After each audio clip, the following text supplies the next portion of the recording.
Okay, we are going to continue Daf Yotes, top of the Amud, the second line. Says in the Mishnah, V'loi nivreches hakoifsim, that the halacha is a person may not dig a pool. What type of pool was this? It was a pit. They used to do the laundry. And we're going to see in a moment that there was two sets of pools. There was a set of pools. It was two different pools. The halacha is it has to be at least gimel tvachim. This is our Mishnah. It has to be at least gimel tvachim from the wall of his neighbor's pit because it's going to damage it. Zok the Gemara, Amar of Nachman, Amar Rabba Bar Avur. Rav Nachman says, in the name we're on Yotes Amar Aleph. Amar of Nachman, Amar Rabba Bar Avur, Lo Yishanu Ela Min Hamechamtzon. We're talking about a soaking pool. Basically, there was two pools. You take even today we have such a concept with loads and laundry. You take the dirty laundry, you first put it into a regular pool to soak. After you're done soaking, you put it into another pool, you take out your brushes and you start scrubbing. Aval min anayadon, which means a scrubbing pool, arba amas. And the reason is, there it needs much more than gimel tvach, it needs 4 amas. And the reason for that is, that by a soaking pool, all you're doing is, you're letting it in this pool and letting it soak. You're not doing anything. Here, you're taking out the thing, and you have to scrub it, and it's going to start spritzing and spraying everywhere. And what's going to happen is, the chemicals in the water is going to touch the wall. Right. Okay. That is that Nakuda. Tanya Nami Hachi, this was also taught in the following brayso, Nivreches HaKoifsin, Arba Amas, that a pool of a laundry pool needs to be 4 amas. Frek the Gemara, V'anan Tanan. We have our Mishnah says, Shloisha Tvachim. How could that be? El Alav. Do we have it? El Alav Shema Mino. Yotas Abarav. El Alav Shema Mino. Keder Rav Nachman. Like Rav Nachman says, our Mishnah is talking about the soaking pool. The Dawar Amas is talking about the scrubbing pool. Because some ask it a Lashon question, the Ramala Mirmei. Tanan, we have an hour Mishnah that says the Vreches HaKoifsin is only Shleisha Tvachim, V'atanya Arba Amas. There's a price that says otherwise. Again, Amar Rav Nachman, Amar Rav Avua, Loi Kasha. It's not a difficulty at all. Kan min achamtze, which is soaking, which only needs Gimel Tvachim. Kan min anayidon, which needs Dalid Amas. Okay, now the Gemara is going to quote a brayso. It's going to show us a rioter of Nachman that the Gimel Tvachim only apply to the soaking pool. Rav Chia Berei, there of Avya Maslo Behedya. He said this explicitly. It says Elaim Kain Herchek Misvas Mechamtzon, that one may not dig this laundry pool near the pit of a neighbor unless what? Elaim Kain Herchek Misvas Mechamtzon Velakaisel, from the soaking pool. Lakaisel Shleisha Tvachim. You need to be from the Misvas Mechamtzon. It needs to be Lakaisel Shleisha Tvachim. Very clearly, it shows us the 3 Tvachim apply only to the Mechamtzon. But the Nayadon, which means the scrubbing, needs Dalid Amas. Okay. Now the Mishnah said, if we look at the Mishnah on Yud Zayin Amud Aleph, it says Visod Besit. Now the question is, we're talking about the Reisha. The Reisha says, we're talking about, I'm not sure if we're talking about the Reisha.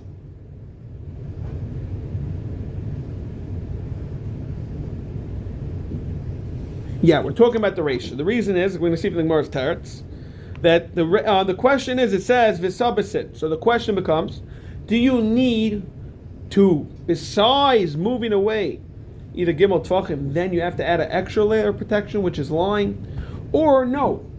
Option B, if you don't want to move anywhere, all you have to do is put in lime instead. That's the question of the day. When our Mishnah says Visabasit is... Lime is a chemical, no? No, lime, today we use the word lime, but lime is also said can mean plaster. Oh. The word plaster. Here they touch it over here, lime. Here they clearly say lime. Lime, yeah. Yeah, so a plaster. I would call it a better word today. Well, we use it with plaster. The question is, do you need to also do plaster? Or that's itself, if you want, you could do plaster. So let's see, the Gemara is going to answer this. Ibailu visad besitnan. Or a Dilma Oi Sod. It's option B, but I don't have to do it together. Sod Besitnan. Okay. Now, Dr. Gemara. Pshita Divisad Besitnan. So let me just look at one thing. This is going on the ratio. Yeah, clearly. Dr. Gemara. Pshita Divisad Besitnan. You need both. Why? It's only an option B. However, you don't need to do it if you're doing the gimel tvachim, the isakadaitich the oy sod b'sitnan. It's only an option. Im kain la'arvinuhu v'lisninu. So to give a little explanation, our Mishnah says Yudzayin Amud Aleph. It says clearly that a person should not dig pits, vaults, anything, whatever you're doing. Again, unless you go gimel tvachim v'sabasit. And then once the Mishnah continue the sefer, if you look in Yudzayin Amud Aleph, umarchikin es agefes, right? The olive refuse. V'esazevel and the manure, v'esamelech, v'esasid and everything. Mikaisel shechaveiroi gimel tvachim v'sad b'sid. Now over here, very clearly, it's interesting because in our Gemaras, we bring it down in the Seifa, it's the word ay. We clearly have it that it's an ay. And Taisus over there clearly says,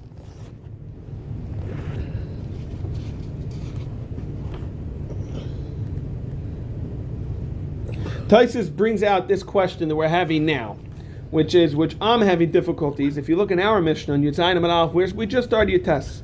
Amud Aleph. Okay. But the Mishnah in our Gemaras, I think all Gemaras have ay in parentheses. So it sounds like the Reish is Pashat, it's V'sad B'sid, and the Sefer is the question if it's ay. Right? If everyone could check out quickly Yudzayin Amud Aleph, it's a little confusing. So Taisus brings out this point, the struggle, and Taisus says that also in the Sefer you have to read it V'sad B'sid, and not ay. And Taisus brings out my point, because if so, what are you going to do with our Gemara? You cannot read our Gemara learning that the Seifa is ay and the Reisha is V'sad, because that's the whole question of the Gemara. The whole question of the Gemara is that the Reisha is a question mark if it's ay or vi. Vi means you have to do both, or ay means either or.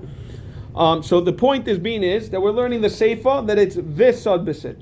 So for the Gemara, if you're telling me that option A is ay V'sad B'sid and not ay Sad B'sid, if so, why would you have to split up the Reisha and the Seifa? It's very simple. If they both need the application of plaster also included of the protection gimel tvachim, then there's no need for to split up the Mishnah for the Reisha, which says you're not allowed to do these stuff and you have to put in plaster. And then it continues, and also Zephes and Vitzabesit. So that's Gemara's Raya that the Reisha is ay. Is Vis, sorry. From that concept, the fact that the Mishnah separated the two, it is evident that the Reisha is V'sad B'sid. So the Gemara, no, it's not a Raya Dilmashum Delay Dami Hayazeka. You know why it's separated? There's the type of damage in the Reisha. There's the type of damage in the Sefer. What's the chiluk? Reisha like the Gemara Zeka the Masuna, like we learned in the Gemara yesterday on Shabbos, that all the Reisha is a hezek of moisture. Mashenkin Seifa, it's a Zeka the Havu, it talks about heat, it talks about the tanur, it talks about the mill, all this stuff, great heat. And therefore we decided to separate the two. Okay, Tashma, let's try to bring another raya.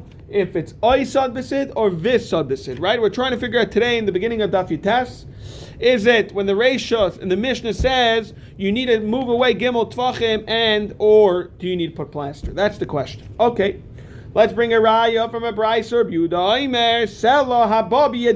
have soil which is so smooth and so thin that it crumbles in your hands. The halach is as follows: one may dig his pit on one side, and the other neighbor may dig his pit on the other side. However, when you test them an aleph, I would say after the two dots. You have it, Chaim? Not yet. You test Omid You have to go to the next page on your Gemara. Yep. Okay. Right there.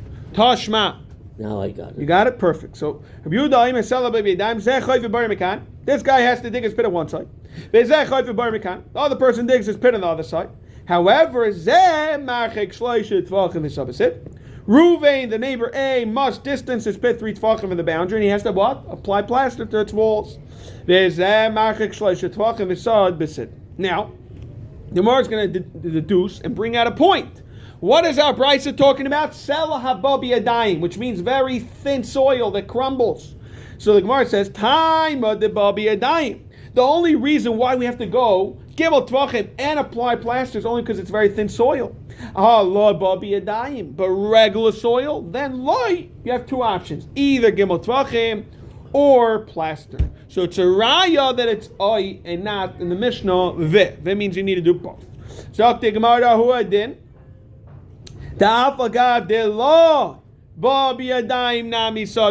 Even if it's not soil that goes away in his hands, you also need to apply plaster. Babi Yadayim, it's the chay. What's the chiddush to tell me Babi Yadayim?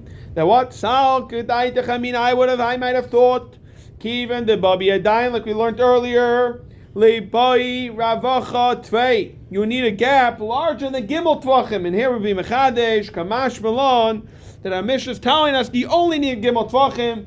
But again, it's not a raya to tell us, Julie, come sit down, it's not a raya to tell us that you need to do both. Okay, Mara is going to continue. State in our Mishnah, Marchikin es agefes, the person must remove Gimel Tvachim, the what? The gefes, which is the olive, the psilus of the olive, zevel, that's a melech, which is salt, that's a slime, and these type of stones that radiate heat. Must at all times be kept at a distance of Gimel Tvachim. The Mishnah lists these materials together. Why? Because we just learned earlier, they all generate heat. So the Gemara is going to note a discrepancy between this list of materials and where we have somewhere else where it talks about materials that generate heat. Tanan Hassam, we are going to be talking about a Mishnah and Shabbos. The Mishnah and Shabbos, Mem Zayin Amud Beis, talks about this halacha. It's a rabbinic halacha, it's a ban against wrapping foods before Shabbos. On Shabbos Avad, it's usher. Be now let a wrap food Erev Shabbos with materials, he wants tissues, with materials that increase the heat of the food. And the Gemara explains, we're nervous that we don't want people to use coals, and that we're nervous that you're going to be able to fan the coals, stoke the coals, and be mechal Shabbos midar raisa. Therefore, there's something called hatmana. This is the hatmana that we learn in Shabbos, in the sugi over there, Mem Zayin base. But what are we going to try to bring out? Tanan Hassam. In the sugi on Shabbos, where it talks about hatmana, it says, "B'amed taimnim." With what? We're talking about before Shabbos. Shabbos about it's us. With what materials may a person wrap hot food? Ubema ain't time, and what materials one may not wrap hot food before Shabbos. So the Gemara as follows: ain't time, a person may not wrap. Loi begefes. Let's keep focus over here. It's very similar to our Mishnah. Not gefes, which is the psilus of olives. Loi bezevel, loi melech, loi besivel, loi bechol. Here it says chol. It doesn't say avonim. This is what we're going to try to bring out. Bein lachin, whether they're wet, bein yaveshim, it doesn't make a difference. So for the Gemara, by our Mishnah, instead of saying chol, it says it talks about the flintstones. And the Mishnah on Shabbos, where it talks about hatmana, it doesn't mention stones, rather it mentions chol, sand. Why does it affect the Gemara? Mishnah hachin, our Mishnah, the Ketani slime, it says stones like tani chol, and doesn't have to say sand. The Mishnah hasam, the Ketani chol, the Mishnah there that says sand, but like tani slime, it does not say anything about flintstones. Zokter of Yosef as follows. You know why? Our sugya has to do with the kaisel and stuff that generate klap the kaisel. They were talking about the reality is stuff that you wrap food with.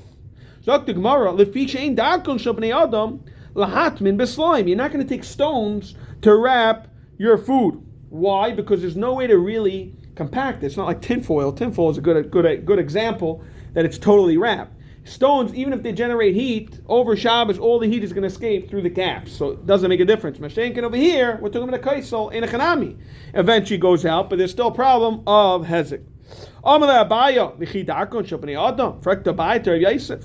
V'chi darkon shopnei adam, lahatmen begizi tzemer. Or with wool, or the shina shel gaman, or these types of straw, which is wool which is dyed purple, and then you form it to stripes through combing it. These materials are not normal to general practice. The Tanya still says, Taimnin begizei tzemer. Before Shabbos, one may wrap food with these type of wool shearings. Bitzifei tzemer, whether it's combed wool, b'lashoyna shel hagamin of a muchen. Whether it's meichin, we have meichin by nida, but the same type of thing. It's a thick little piece of wool. So it's very clearly that even though it's not the derech to do it, the Mishnah is still going to explain it, and the Gemara says also, but however, they're not allowed to be moved in Shabbos, because the reason is they're muksa, because it's designated for the manufacturing, and that's what makes a muksa. But the concept is very clearly that even though they're rarely used materials, afal pikein, we mention it. So stones, you could tell me maybe not the derech, but don't tell me that it's unacceptable to heat your food with stones. If you are desperate, it was right before Shabbos, and your food's going to be ice cold, what you're going to do is you're going to take those stones. B'diavad, you didn't have a choice, so that's what you're going to end up with.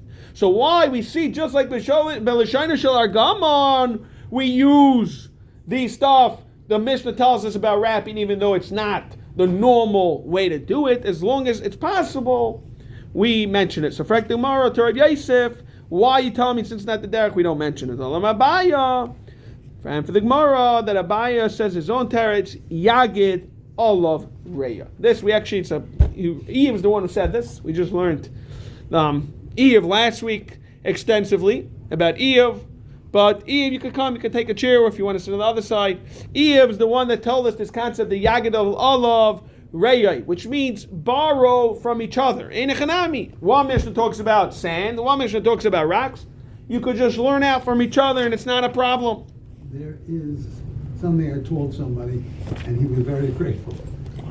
You're not allowed to use toilet paper on Shabbos because you're ripping it. Correct. But if you need to, you can, but when you rip it, not on the perforated lines. So then you can. Right. He was very happy that I told him one time. Okay, let's continue. It's almost mincha. Now Tana Hachas Sloim. Here in our mission we mentioned stones. The same halacha would apply to sand. The special type of sand that radiates heat. Let's stay focused. That sand over there is talking about a special sand. Tana Hasam, because every wall has sand right near it. So you have to say it's different sand. Tana Hasam Chal v'hu adin le Sloim. We learn out from each other. Rava doesn't like this. Rava says, "I'm like Rava Yagadol of Reyoy. You're telling me they can learn out from each other? No problem. I would have told you. Mention all the other materials in one Mishnah. Mention only one. Why do you split it out? If you look at the two Mishnayos, Yagal and Reya sees learn out from each other. Don't be repetitive. But if you look in the two Mishnayos, they're basically repetitive. Just the ending is a little different. So, Frek Rava, you tell me Yagadol of Reya means learn out from each other? Then don't be repetitive. Just say one. I'll know everything. So. Therefore, Rava doesn't like Abaya's teretz. The reason the Tana does not mention stones, they're never used for insulation. Not that it's rare. I was telling you earlier that if you're desperate Erev Shabbos, you will use it. Rava comes and tells me, no, they will break those stones and you'll never use it. It's going to damage it. Therefore, we do not mention it. That answers the question with the Shana Shalagam. And Hachan, the time of the Tanichal. Because sand, which could make a lot of sense by the Kaisel, sand is like what we call like the thermocups. The thermostat, what's those cups that we have? Those silver cups?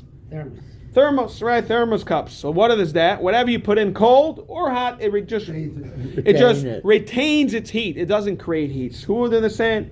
It'll heat up, it'll keep the food warm regarding Atmana, Mekiri Kari. And the cold that it leaves cold, therefore on a cold wall, sand will not cause any damage. Okay. Which includes sands regarding a wall. Rava's Tanaschol is not an issue regarding putting an extra wall. So how could that be? Hasam bimatuna. We're talking about wet sand. Wet sand has nothing to do with the heat. The issue over there with that, like again, it's the moisture, just like the other scenarios which we brought down as an issue. Okay, right by the pit and the bar and everything. So Frakti Mara Tana di Don Nami listening. Then our Tana too should have mentioned sand in the scenarios where we talked about moisture. Vilukme, and then we'll understand Bimasuna. I'll understand it's not that we're talking about wet sand. The more answer since already taught us about Amasamayim, which is the irrigation channel, is no need to mention wet sand as well. So Gemara, to me like Tani Amasamayim, but didn't the Tana not teach us that you have to require a distance from the irrigation pool?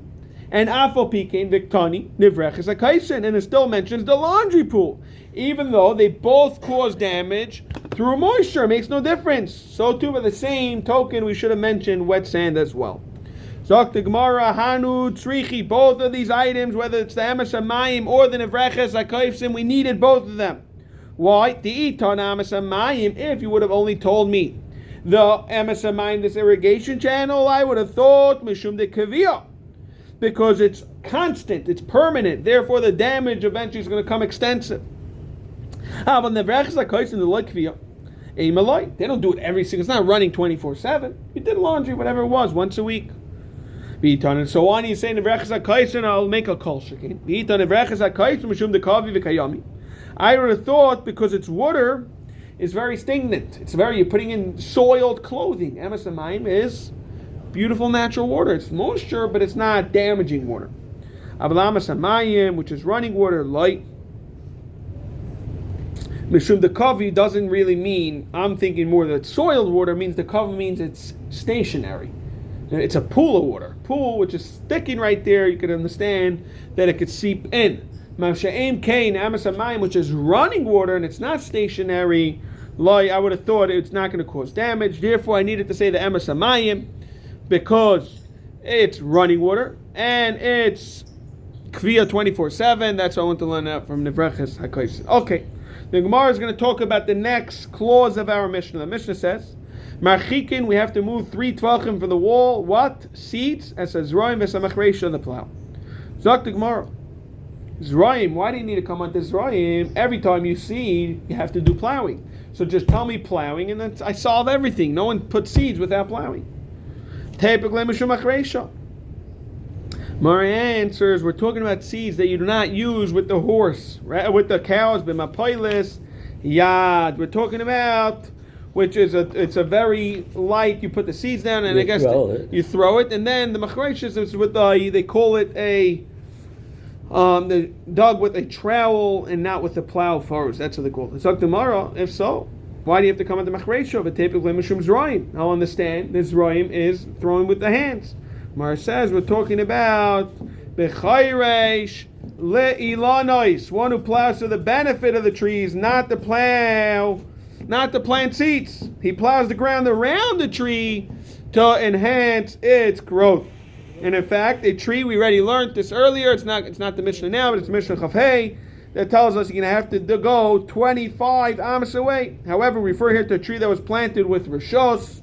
Although one is not obligated to remove such a tree, but you may not plow the ground for the benefit of the tree because it's going to damage the wall. So the Gemara as follows. Let understand that seeds is an issue because of you're not allowed to put water, and you can't have seeds without water. More answers.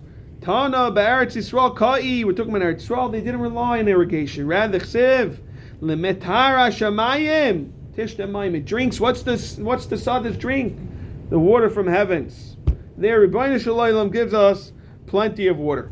Okay, let's try to go on to the next Amud, and we're going to stop for Mincha. For Marif, sorry. Having shown that the reason, we were very clear, the reason of doing the seeds is not that the water will damage. Rather, the Gemara now assumes that the reason seeds must be distant is that the roots will spread, just like a tree, and loosen the earth beneath the wall. So the Gemara says, remember this Royim litzdadin ka mishtarshi. We're thinking in this Gemara's question that it's not the water pouring, rather it's the seeds growing sideways. V'atanan, we learned in a Mishnah in Kelayim, hamavrich is a gafen ba'aretz, concerning one who bent a branch of vine and he stuck it into the ground. So if you look in the diagram, they bring it, how it eventually grows. It's almost like an ingrown hair. That's what an ingrown hair happens to. It gets back into the skin and grows. That's why if you pluck it, you have to pull out the whole type of thing. It's not much like an ingrown hair. Zok the Gemara as follows. If the soil above it is not 3 tvachim deep, lo yavi zera aleh, he might not plant a seed on top of it. Why? Since there's a gap of less than 3 tvachim between the seed and the branch, the seed's roots might take away the nourishment directly from the branch. Ve'tani alon, the following brisa says, Aval zereya, but he may plant the seeds on either side. It's done elach ve'elach. And the reason why you're able to plant the seeds on the sides because the way roots grow is directly vertical, straight down. not sideways. It's a steer to what we're trying to ask. We're understanding the problem putting seeds is going to make the roots go into the wall. For the Gemara, you know what's the problem with seeds? Not that it's going to grow sideways, because seeds go vertical. Amar Rabbi Chaga b'shem Rabbi Yaisi. You know why? Mipnei shemachlidin es hakarka. One may not plant seeds near his friend's wall because the roots will break up the ground directly in economic beneath the seeds. But it'll cause umalin offer tituach. It causes the soft soil to rise above the surface, which causes the whole surface around the property to become very weak, and the wall's right there. Therefore, eventually the wall will collapse. And Yatz Hashem, due to the time, we're going to continue from the two dots, Ves Meraglayim.